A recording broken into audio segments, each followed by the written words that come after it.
ત્યારે જ ઇન્કમટેક્સ બાદ સરકાર હવે કોર્પોરેટ ફાઇલિંગમાં સુધારો કરવા જઈ રહી છે. સૂત્રોના જણાવ્યા અનુસાર રજિસ્ટ્રાર્સ ઓફ કંપનીઝ હેઠળ કંપનીઓ અને એલએલપી ફર્મ્સ માટે કમ્પ્લાયન્સ સરળ બનાવવા માટે એમસીએ પોર્ટલ ઉપર ફાઇલ કરવાના ફોર્મને ટૂંકા અને સરળ બનાવીને સુધારા કરવામાં આવી શકે છે.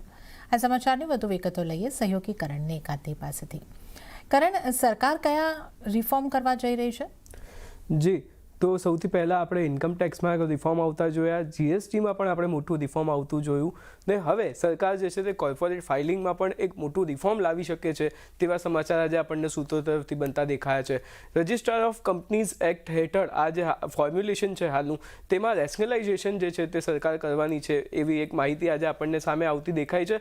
કંપનીઝ એક્ટ અને એલએલપી એક્ટ, જે આ બે એક્ટ છે મુખ્યત્વે, તેમાં એમેન્ડમેન્ટનો પ્રસ્તાવ જે છે તે સરકાર સમક્ષ મૂકવામાં આવ્યો છે. ફાઇલિંગ પ્રક્રિયા અને કમ્પ્લાયન્સની જે પ્રક્રિયાઓ છે તમામ, તેને સરળ બનાવવામાં આવે જેથી તમામ જે ઇન્ડસ્ટ્રી છે તેનો ફાયદો થઈ શકે. આ એક મોટો ગોલ અત્યારે સરકારનો છે આ મામલે.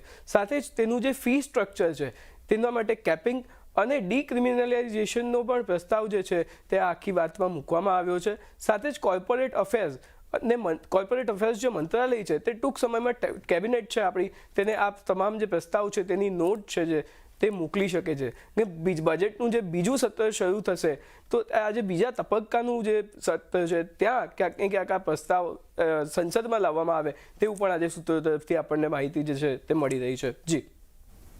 જી કરણ, સમગ્ર જાણકારી આપવા બદલ આપનો ખૂબ ખૂબ આભાર. અને